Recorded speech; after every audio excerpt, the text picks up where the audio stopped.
Radio Paranormal. Welcome to Radio Paranormal.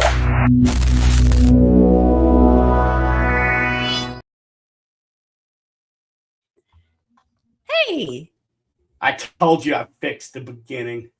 you did. I'm so happy. They worked so hard. I'm good for something. Sometimes. You are. Hey, look, So we got you- 4 people watching. We got 4 people. So all of the 4 people that are watching, buckle up. We're in a mood. It's a thing. Oh, I am iced in South Carolina, and I got nothing to do. But This. I mean, I've been straining bacon fat. So that's what I've been doing. Oh, but you were out delivering the other day, weren't you? I was doing some dashing of the doors to make a little extra money for the storm coming in. And if anybody out there is watching, if you guys DoorDash or whatever, jump in the comments, tell me the weirdest thing you've ever had to deliver. So I ended up driving 16 miles and made a decent amount of money to deliver a stress ball. That's all. Okay, so I looked up what that thing is. So to me, a stress ball is like a foam one. Right. Yeah, No, no. this is like changes colors and squishy. And apparently the kids cut it open and put it in microwaves and stuff. To do what? Eat it? I don't know, but there's a lawsuit right now because it blew up in the kid's face.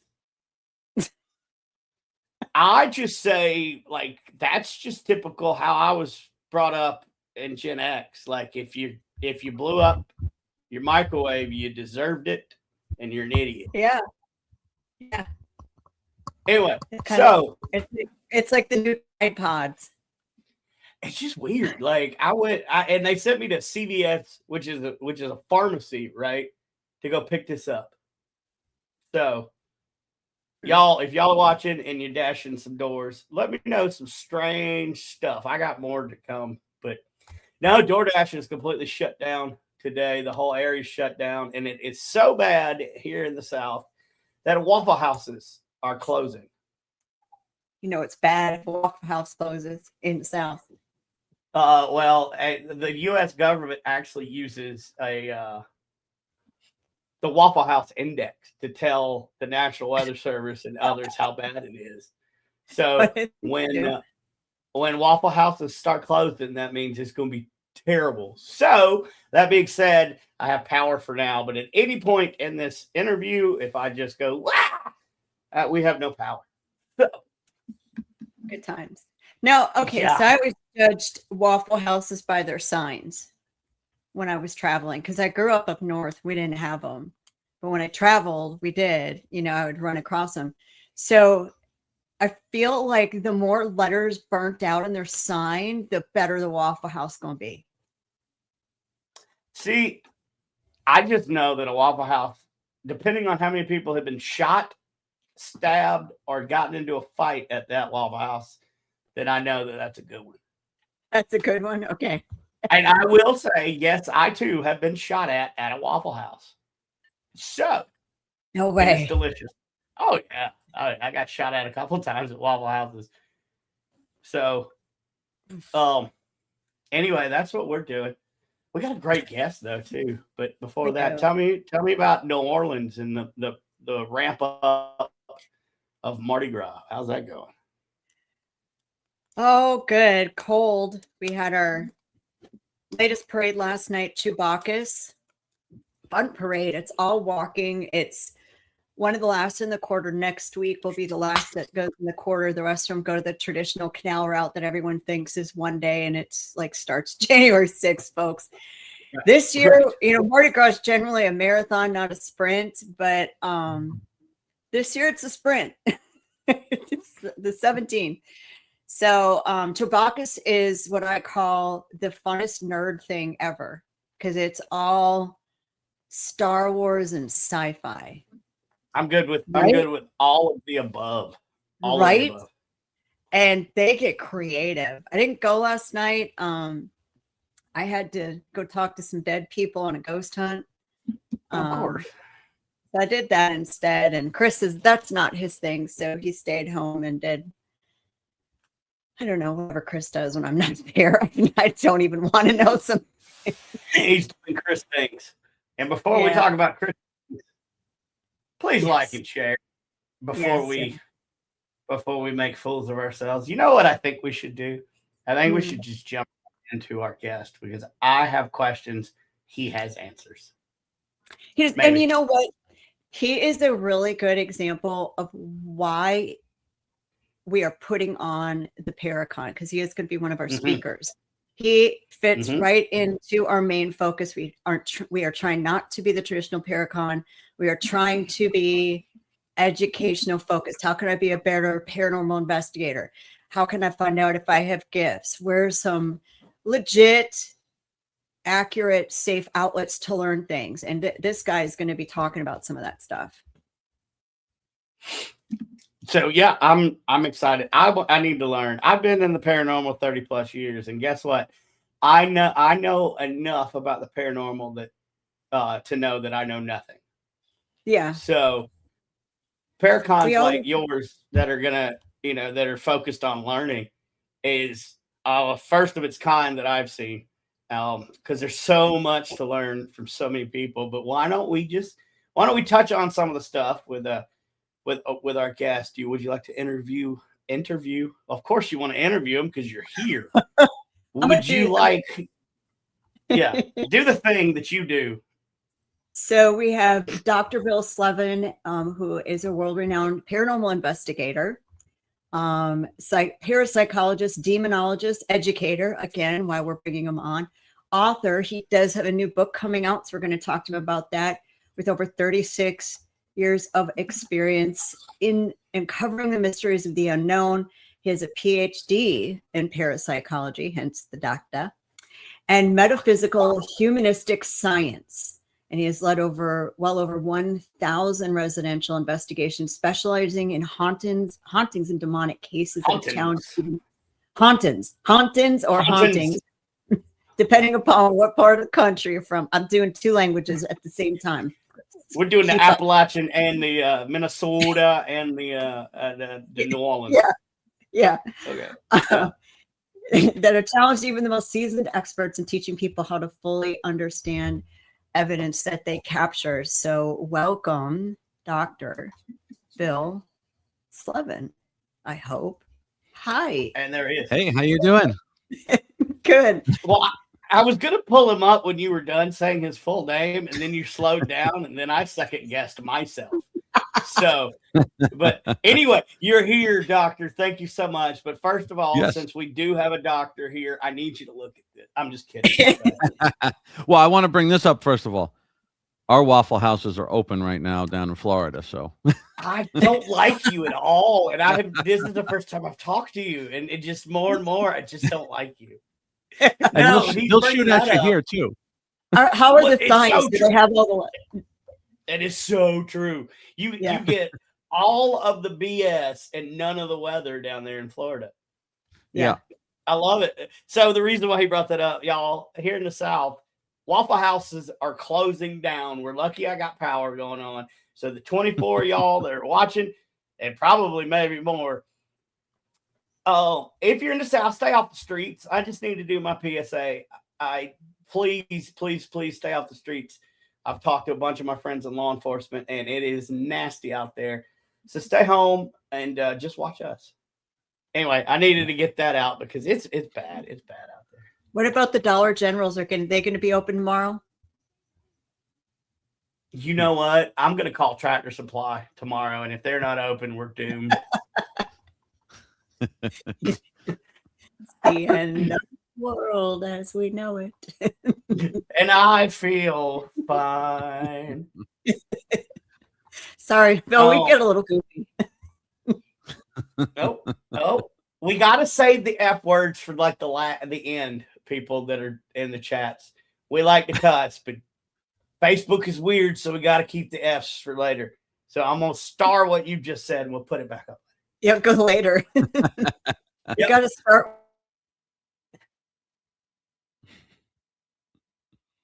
Also, it's a troll, and they're trolling. But I'm gonna tell you what, I'm gonna leave it in the comments because I think trolls are funny. You just don't get airtime. So anyway, so Dr. Bill, Those how are always you? good. I'm doing good. How are you? Good. So we just got up. Oh, there's my mom. Hi, Mom. Hi, Mom. I had to put Mom up. Love you, Mom. Thank you.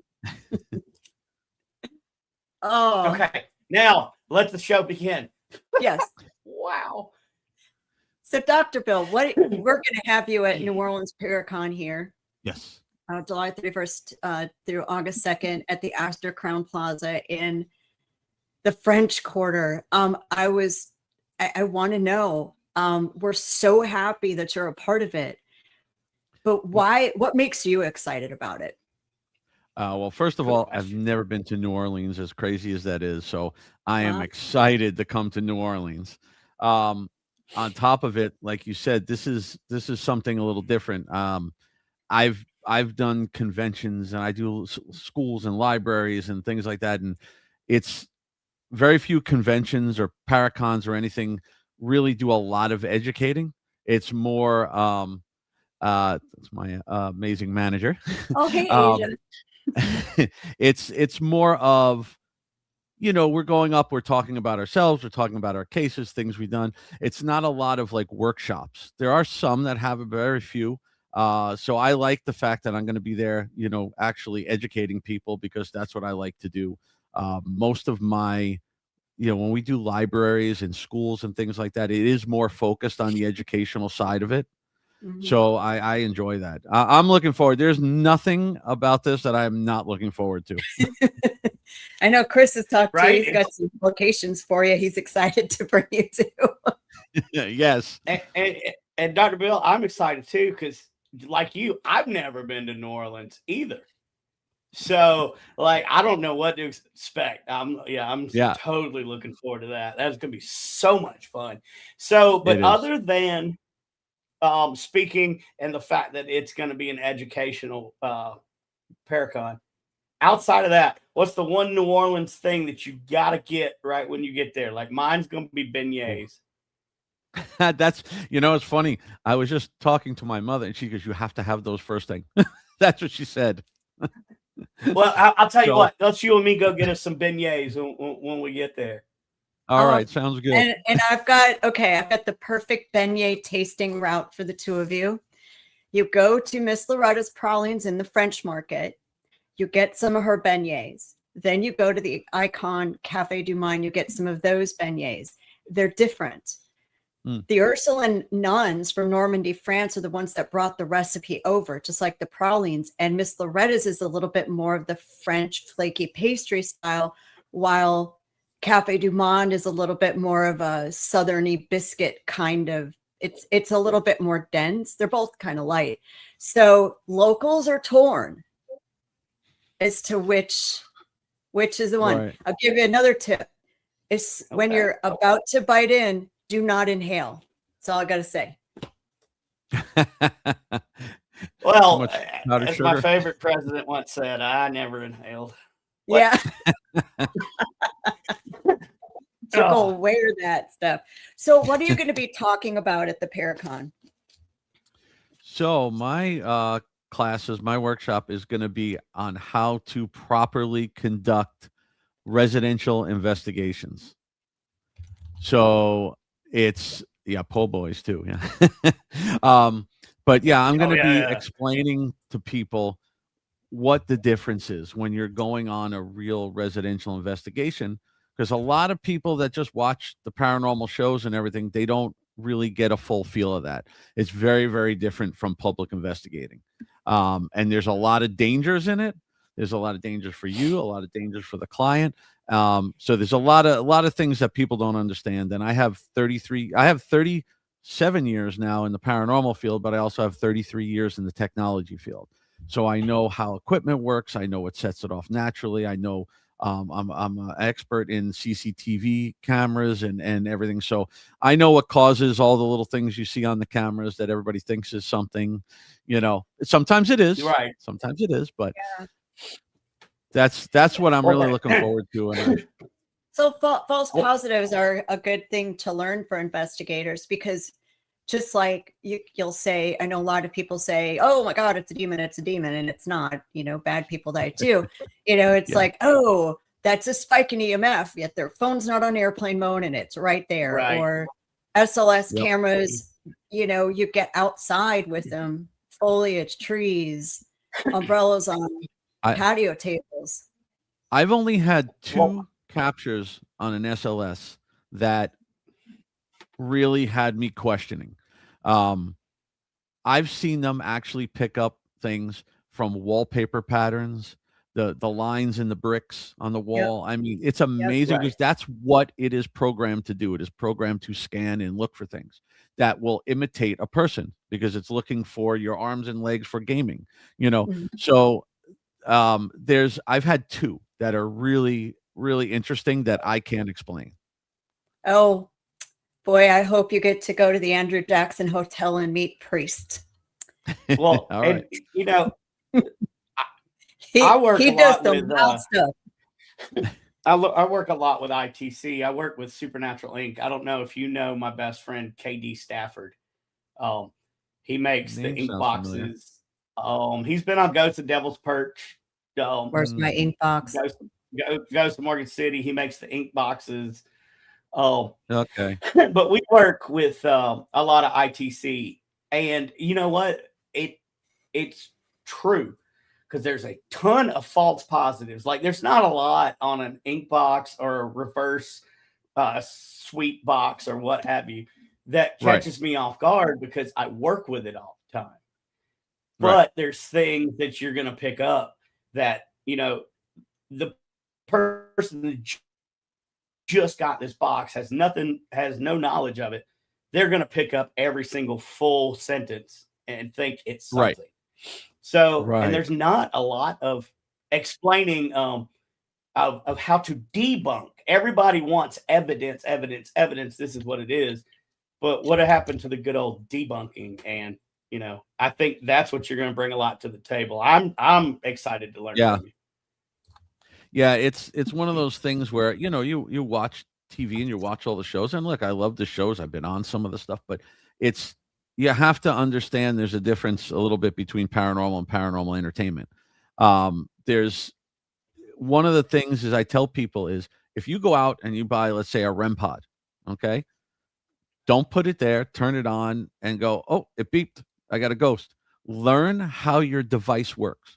Learn what sets it off naturally, how to test, how to replicate, how to debunk what just happened to see if you get it again. Most people don't do that. It's just, it beeped. It's a ghost. And now we know, and it's there's a lot of that. Yeah, for sure. And that's not how it is. Think about the title, paranormal investigator. What does investigator imply? Questioning. Well, even the word hunter, it's not, that doesn't imply that you're going to go out there and get anything. And that's what I try to tell people. I'm going to tell you, 90% of paranormal investigating is sheer boredom or laughing with your friends. Yes. It's that 10%. Well, that's why the shows, it's what you don't see. First of all, if they filmed what we did just on a straight raw basis, just film us live, it's boring. It's very boring. It is. Sometimes you can go 10, 12 hours and get nothing. But like I can tell you, I know one of the shows specifically takes 26 days to film an episode. So when you have 45 minutes show, it's been taken from pieces and clips from everything, every little sound, every little thing. Doesn't mean they didn't capture anything, but it just means that you're not seeing the raw footage like we see, which can be very boring, and back to what you were saying, like with the equipment, I always say, the paranormal is the unexplained. If you can explain it, it can't be paranormal. So if I could give you a logical explanation of scientifically why that device went off, could it be paranormal? It still kind of could be, but I have to go on how I know it went off naturally. That takes it out. Once that does it, then I can't consider that evidence anymore because I have another explanation for it. So, you have to look into it deep. Right. And And that's not saying that you don't notate the incident and go back and look at it later to see if maybe it coincided with something that happened later. Exactly. Don't throw it away, but there's evidence that you present, and then there's evidence and data that you keep because it's personal. It happened to you personally. That doesn't mean throw it away. So, and a lot of people do that. They're like, well, I can't, I don't know. Somebody was talking during this EVP. I got to throw it out. No, you don't. No, you don't. Right. Just don't present it as a finished product. Go back and listen, Right.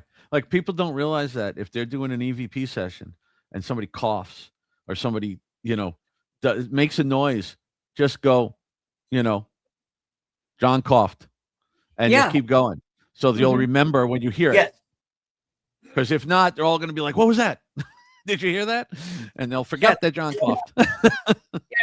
Shuffled feet or adjusted some of those recorders, we've got a couple Zoom mics, and boy, those will pick up.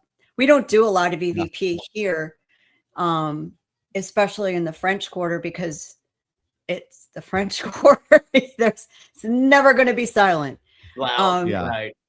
But we do maybe short 60-second burst sessions, but it's hard in some of the locations because it's so loud. But keeping those Zoom recorders will pick up something down the next block. Yeah. I do like. We have one. Go ahead. I'm sorry, Doctor. No, that's all right. I was just gonna say I like some of the older recorders. I have all the way back still the cassette recorders. I do like some of the older recorders because they do tend to not have as sensitive of a microphone, and they don't filter things for HD, which, just in my opinion, I just like them better. But but you also, on those, you got to know the difference. Like, I have a DR60, and you got to know the difference of the static noise it makes and what an actual word is. You got to be pretty careful with those. Yeah, for sure. I'd like to tell people about the DR60s. Imagine getting an EVP underwater. And that's what a DR60 sounds like to me. But I'll be honest, I have some of the clearest EVPs we've ever gotten on DR60s, which is, it does work, but you got to know how to decipher it. You got to understand that every little sound is not something. No, I have some. I could even show you when we're there. I have some that are so clear that, like, nobody in the room had to even ask what it said. Everybody heard it clear as day, and it shocked us a couple of them. Yeah, I got a few of them that are really good. We have one as a team, but I just don't get to use it much because it stays up in Kansas City, where we're based out of. But I can talk about the Zooms, and I do not recommend those to anybody starting out. Because they're super complicated to figure out, like, just to get all the settings right. Get you go to a thrift store and find an old cassette recorder that's got a microphone, and start there. $10 in plus, however. The only thing I'll say with those, I love them. Just, you have to use new tapes every time. Yes. People, because it will sometimes keep, remnants of it on the tape when it's erased. So always use new tapes. But those are good. Or just you can find the thrift stores, find some old Panasonic, some old Sonys. If you can still find them for $20-$30 like they are, but the prices keep going up because everybody knows now that the older recorders are sought after by everybody, and Yeah, we've got some of those too still in our box of things.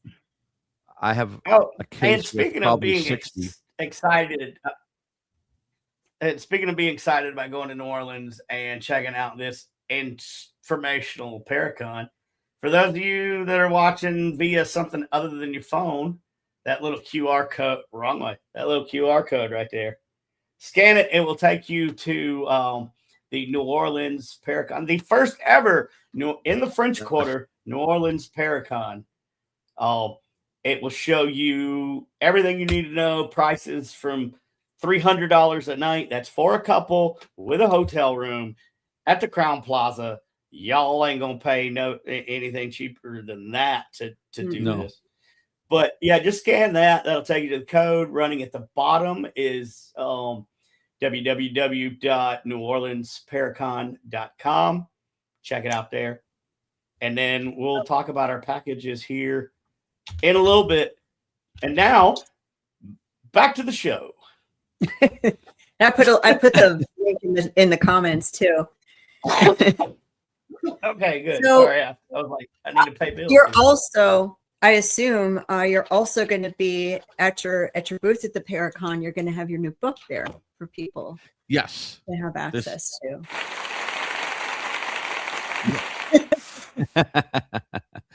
Yes, my book, it actually came out in September, and that's why I've been promoting it. I have it here. It's Living Life Haunted. It's my 36 years in the paranormal field. It's my autobiography. And I found the buttons, y'all. That was good. And it's something that I was working on for 3 years. And it was because I went back and forth and I go, everything I've done in this field, everything I've been part of, what do you put in? What don't you put in? You know, I didn't want to make it just a book of cases. I wanted somebody, when they read it, to understand what it's like to do what I do. And it kind of has a lot of personal stuff. It has cases. It has things you don't see on TV, like what we deal with outside of the case, when things follow us home, when we get attached to a case, when there's so many different things, you know, that I wanted everybody to understand a little bit of everything. And it's a big book. It's 364 pages. It's not a small book. And it's been, you know, I've gotten a lot of great reviews on it so far, and I'm real happy with it. So how often did you have to get cleared off? You a lot. I mean, I've had, I haven't had a lot of full-on attachments. I've had a good handful of them. But sometimes you just get that energy attached to you where you're drained and you're just not right. And you have to get yourself, you know, cleared and kind of grounded, because it does a lot of what we do, especially when you're working with the darker cases. It does, you know, attach to you. It does come at you, and it will go through. It's like people don't understand that demonic stuff. Oh, sorry. No, it's all good. I like it. Demonic stuff can actually go through you to your family. Yes. So it is something that's not for everybody, you know, that side of it. But yeah, plenty of times you have to get yourself. Sometimes I had to take a step back for a little bit and you know, just kind of relax and get away from it, because it can be a lot sometimes, can be overwhelming. You're dealing with people, you're dealing with real emotions, real, you know, trauma and different things. And it can take a lot out of you. And that's something I think is a lot of people don't understand. And we see on our ghost hunts, you know, these people that come in and say, I'm zipped up, nothing will touch me. And we think, okay, good luck with that. You know, you can do all of whatever you think that you can. Right. Yeah. And I'm not saying don't do that. Don't do your daily cleansing. Don't clear your house. Don't do that. Do those things. But sometimes no matter what you do, right, it doesn't matter. I tell people the hardest thing. Go ahead. We talk about that in the native ways too. 7 generations. What you do will affect you for 7 generations, and a lot of that I've heard with the evil spirits of the demonic side too, where you just said that it runs through family lines. Oh, I've heard the number 7 mentioned in demonology about maybe it runs through 7 generations. I mean, that's how serious this work is. You're not just going to affect you. I mean, the sins of the father, there's reasons why these sayings have been around for generations. I mean, you know, I like to have fun. Yeah, we had a couple of laughs there, but now it's serious, y'all. And this is the one thing that you've got to learn. Oh, this could be life or death. And I'm sure, Dr. Bill, you've got cases that you've seen that are like that. And I don't want to scare people, but I want to scare people enough to where you need to go to the right people to get information and learn. But that being said, also do your due diligence. Not everybody out here is going to give you the right information. And a lot of these people are Exactly. going to charge you and get you hurt. Mm-hmm. So I don't know if I felt like I needed to put that out. I don't know what you got on a follow up there, Doc.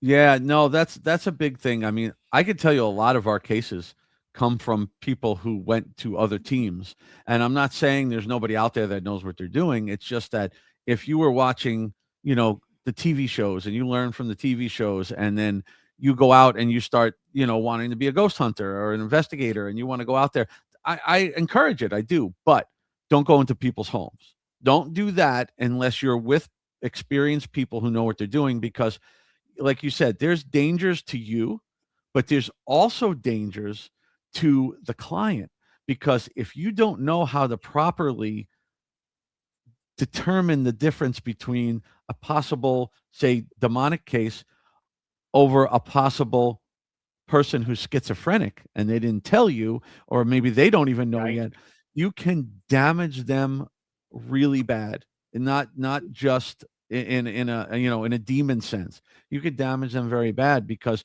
no matter what you do, no matter what you cleanse, no matter what goes on in that house, you're not going to fix their illness. And when you leave, they still have it, and they're still going to hear those voices, and they're still going to see those things, but now they're going to think that it's coming to kill them.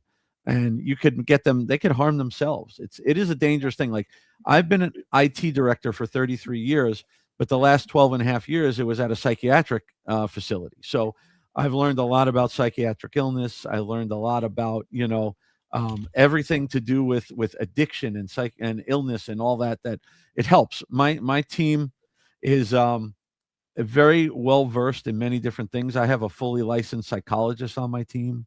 I have a Peruvian trained shaman. We have so many different people on our team, and my team is all spread out. We're a nonprofit. We don't charge for anything we do. And we're spread out between Florida, Georgia, Nebraska, Indiana, UK, Italy, and Greece.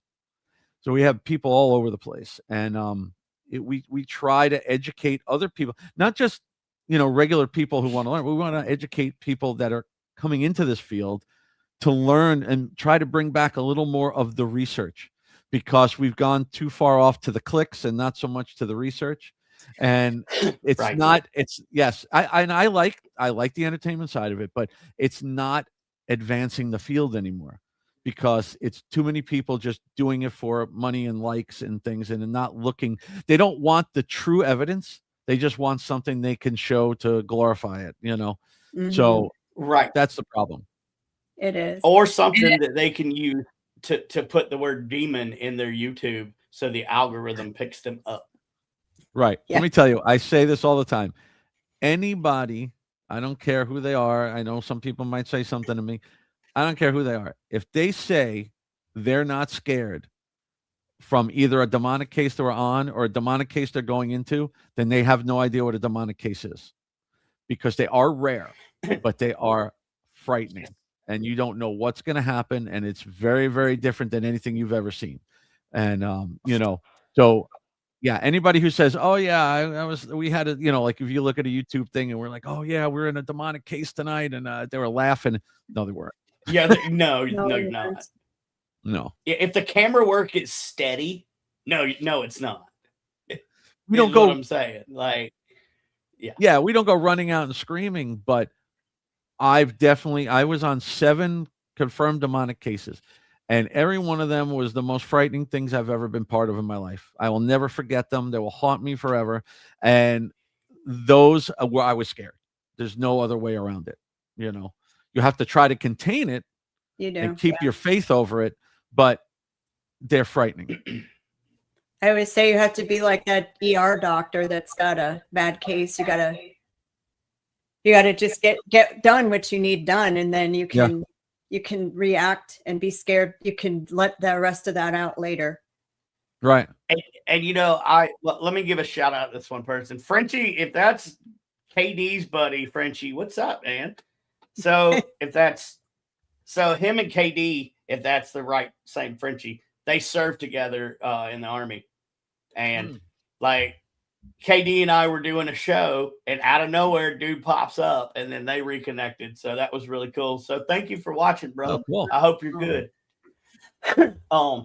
Sorry, what I was gonna say is I use my military training a lot because I have been super terrified in some evil cases. Like, but you have to sit there. This is what I'm supposed to do. I'm a shaman with the Eastern Band, medicine man with the Eastern Band of Cherokee Nation. I'm trained to do it, but that doesn't mean that I'm not still a human. Yeah. Like, no, you're going to be scared. I don't care who you are, what you've been through, what you've done. Once true evil has touched you, you're never the same. Yeah. No.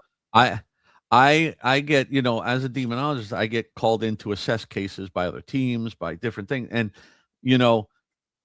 those calls come in and I'm just like, oh, crap, but I do it because I want to help people. I mean, that's why I say for me, it was like a calling because, my first ever residential case turned out to be a rare demonic case where most people would have run for their lives and never done this again. And I always say this, every one of the 7 teams that had these cases that I was called into for those demonic cases, every one of those teams retired, never did it again after that case. Yep. They were every person on that team never did it again. They were too freaked out. I think we've kind of covered the basis for those guys and gals that are just entry level coming in. So let's take it up to the intermediate. So I have an intermediate question. Sure. What are your number 2 go-to protections in your go bag? Your 2 spiritual protections. Well, I have first is my prayer that we say when I go in. To me, okay. That's the faith for me, it doesn't matter what religion you are or whatever. For me, I was raised Catholic, I'm Catholic. That is what protects me.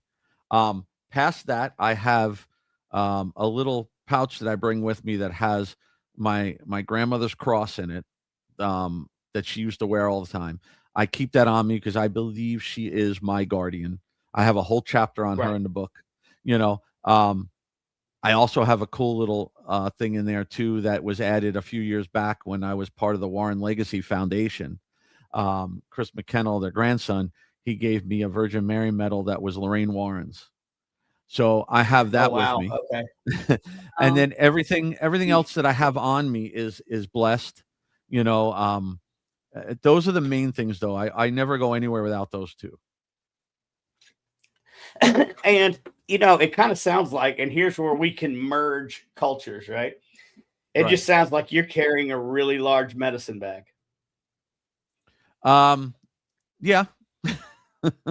I mean, to me, from my point of view, everything that you're carrying has intent and strong memories to you, right, for protection. And that's the same thing. Like I carry my medicine bag. I've got a cross from my great grandmother in there, and some other things. So, I mean, it just sounded similar to me when you explained it.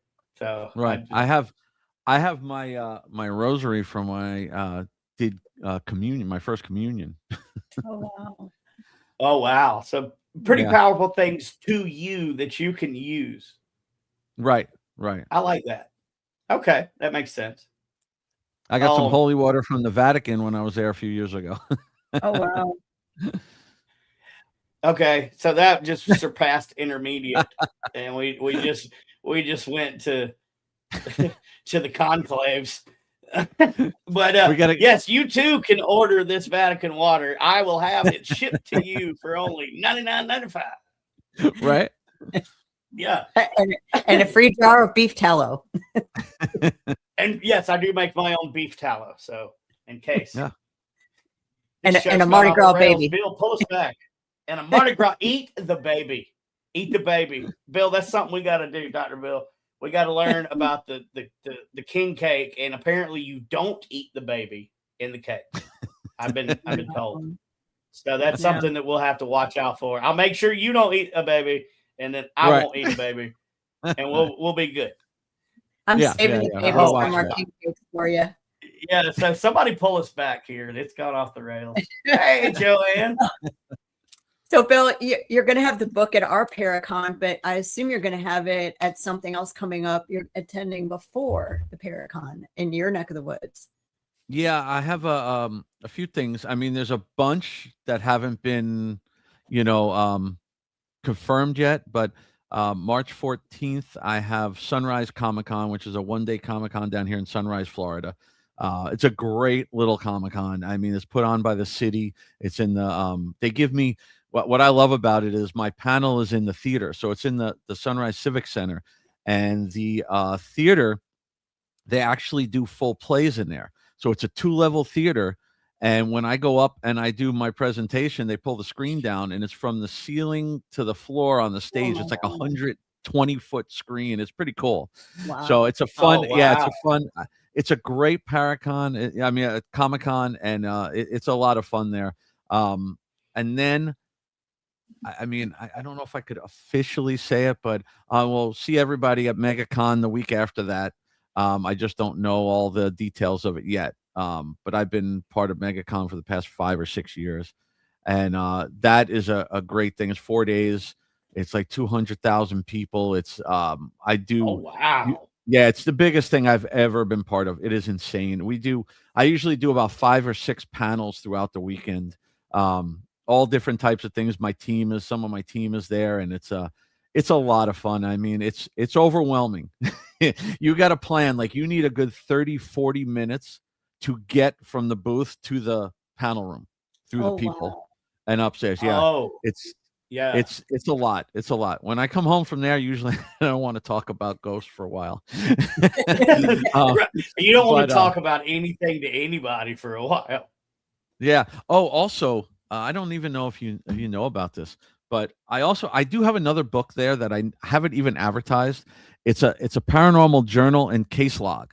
So what I did was Ooh. I took the papers that we use during an actual investigation, and we put them in here so that you can log your ghost hunter, your investigation the way we do it. And there's enough in here for 10 separate cases. So funny that you pulled that up, because right before we went off the rails, I actually had in my notes to ask you if you had a written down questionnaire that you put out with the mental health questions and all that, which would be very helpful to newcomers. And oh, look, there it is. Right. Well, we do have that. That's not in there. This is more geared for people it can be used in residentials. It's residential and public. We wanted to make it generalized so that people could use it on ghost hunts and ghost tours and things like that. But Got it. I let anybody know if you want to contact me. I do have the things we use for the type of questions we ask. I have no problem sharing that with people because we want you to learn. You know, it's very important. Like, we ask a lot of our clients for medical evaluations, psychological evaluations. Yeah. If we think it's something going that way, we need to clear it so that we know. You know, it's hard to get people to understand that, because they think if they tell us they have an illness, or we look into it and find out they have an illness, that we're going to go, well, there's your problem. And that's not always the case. I mean, we need to know that so we know what we're looking for. You know, if you don't tell us, yeah.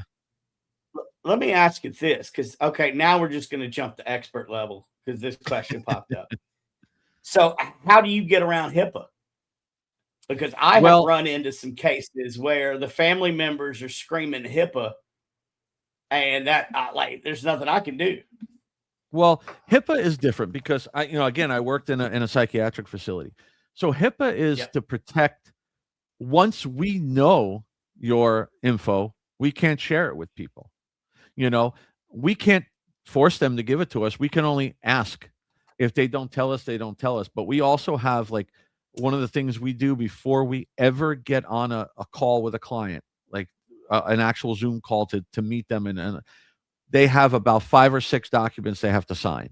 There's confidentiality agreements, there's non-disclosures, there's stuff in there that covers HIPAA and everything you can think of, because people have to understand it's not just, it's also, you got to cover yourself, because everybody is sue happy. You know, if you have to be very cautious on what you say. I can tell people, well, what you're saying could be the signs, not that they have it. You got to be cautious on what you say. Yeah. I can't say you could Yes. have schizophrenia. I can say that is signs of a schizophrenic person, that this and that. Because if you tell them something, they can take it as you're trying to diagnose them, and then you can actually be sued for like malpractice because you're giving them medical advice without a medical degree. And we never do that. We never say we're doctors. We never say we're trying to diagnose them. Although we have a licensed psychologist on the team now who technically can diagnose them, but Right. none of that. And if you look at me or any of my team sites or my team members, you will only see us posting stuff about some public stuff we do. We never post about our private cases. We never post the people's information. Now, I do have cases in my book. The names have changed. The cities have changed.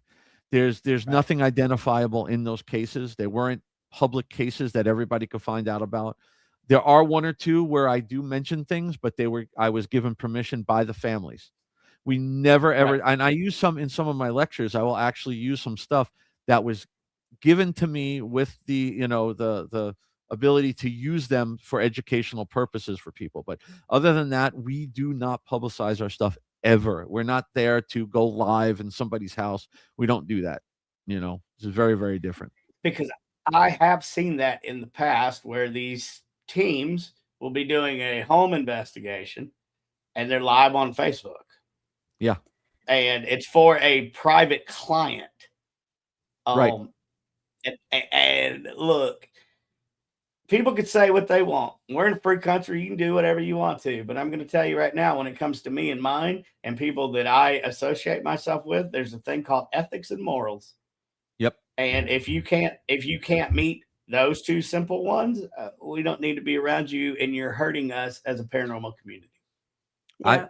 I've had arguments with teams before in the past about doing that. And a couple of them were like, well, the family wanted us to do it. I go, well, then you should know enough that the family isn't real. If they want you to go live on Facebook during their investigation, it's because they're looking for attention, and it's most likely nothing paranormal. I mean, it could be, but most likely they're just looking for attention. I've gone on cases where we get there and we're interviewing the family, and next thing you know, like 7 people show up at the door, all their friends, thinking it's like a big party, and either they leave or we go. We're not there for the entertainment part of it. Yeah, we've had some people call us to take private cases. One person not too long ago, we said, okay, great. And, the case involved kids. So we're like, okay, definitely show us what you've been seeing. And the video they sent to us was a copy of what they posted on social media of what was happening to their kids. And I don't want to go into exactly what it was, but we said no. Yeah. No. Yeah. That's the thing. I don't like to ever turn people down, but if we think they're just wasting our time, look, everybody on my team are volunteers. Our time is valuable, and we want to help everybody. And we're there to help you, whether it's paranormal or not. But we don't want to have, you wasting our time. If you think we're going to come over and it's going to be like Ghostbusters and everybody's going to come over there, it's not what it is. And we don't like to get involved in all that. I mean, it just wastes everybody's time. It does, for sure. It's the wrong motivation. Well, let me jump in here and paste some PTF and Supernatural Ink bills real quick, and then we will coast the rest of the way. So, Paranormal Task Force, we're out of the Midwest. We do a bunch of cool investigations. We're an event company. We've got upcoming, we've got Pythian Castle that we will be doing. Tickets, I believe, are still available. We've got the old cow town in Kansas. We've got the Kansas Aviation Museum coming up. We've got Haunt the Town, where we're doing like 5 different buildings in the town of Potosi. But you can find all of that cool stuff at www.paranormaltaskforce.com. Yeah, I'm done. All right. Moving on. Moving on. So, and don't forget about our Paracon coming up. We'll pay that bill too. I think you could see Dr. Bill Slevin there and a host of other speakers. It's so interesting to me how much what you said is quite an echo by some of the same things John Zaffis said last week, as far as, hey, if don't do this for entertainment. There's no TV shows for you. They're all dead, Right. learn something. Just because you sit in like our voodoo panel doesn't mean you're practicing voodoo or you're going against your own faith. You're learning. Right. Even Catholic priests learn about other religions. Right. They do. I've been learning all of these years, like Brandon, like you were saying at the beginning, I've been doing this 37 years now, and I know a fraction of anything out there. I have a lot of knowledge from what I do and from my other experiences and stuff, but we just don't know everything. We don't know nearly everything. I have books and shelves of books. I will read almost every book I could find on stuff. And I laugh at people. A lot of people ask me at times, like, oh, what's the best books to learn to do this and do that? I say, read everything you can, because every book, whether good or bad, is going to have something in it you've never thought of or never heard of, or something that may make you go down a rabbit hole with that. I have Ghost Hunting for Dummies from Zach Bagans, and it's actually it's an actually entertaining book. People would be surprised. The stuff that's in that book is not really what you see on his show. It's actually more real, like stuff I'm talking about. So there's stuff in there. There's stuff in every book and everything that you can do. Talk to people who've been doing this a long time. People like us who've been doing this since before the reality TV shows, because we learned a different way. We learned old school techniques, hanging a bell on a cabinet door, using flour, using, things that you would never know nowadays. Uh-oh. Breaking news. What? Breaking news, Brandon. I don't know. Learn something, people. I figured I thought it was breaking news. Right? Don't give me access to things and buttons. I mean, but what you're saying is right. Like my library, I've got everything from the Kabbalion and the Necronomicon to Native American herbal books. Yeah. Yeah. I have probably 400 books on it's Audible. Yeah. And I haven't even thought about Audible, but this, it doesn't matter if somebody has written it, even if it's a small time author that you see at the con. And they took time to write it, and you're interested in what they're interested about, buy the book from them. Yeah. The biggest thing is to support, like, okay, great segue. Where can people directly buy the book from you? Because I know it's on Amazon and all that, but Amazon does not pay their people. And I do not support Amazon. It's I have them at the shows I do. Probably within the next week. Hopefully by next weekend, I will have it off of my website, billslevin.com. I'll have it up there that you can buy autographed copies. And at any events I do, I always have them with me now, both books. And another big thing that's important to people, if you buy the book, whether it's from Amazon or you meet me at a location or any author out there, leave reviews. Go to Amazon and leave a review. It is the biggest thing that helps us. And it doesn't matter that you don't say verified buyer. Just put that you met me at a convention and bought it directly from me, so that they know you're not just a bot, but those things are really, really important to authors. Yeah. Plus, we want to know your feedback. I want to hear it, whether it was good or bad. I'm not going to go knock you off if you say it was horrible.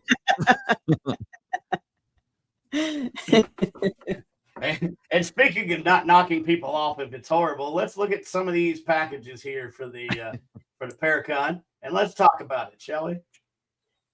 Yeah, so your RIP package, that's our base package. It starts at $300 per couple. It includes your hotel room for 2 people for 2 nights and 3 days, all of your general admission classes and admission to the show. And then from there, you can add on things like our celebrity ghost hunts or the weekend with Patty Negri and Sam Beltrusis, paid classes, things like that. VIP is a little in the middle. It's $1,000 per couple. Again, it's an upgraded room.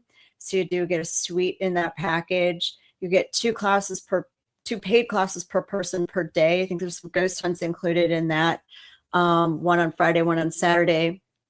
And then you can add on from there. Yes. And our platinum package, which there's only 6, believe it, 6 of these packages left. Those are sorry. That funny.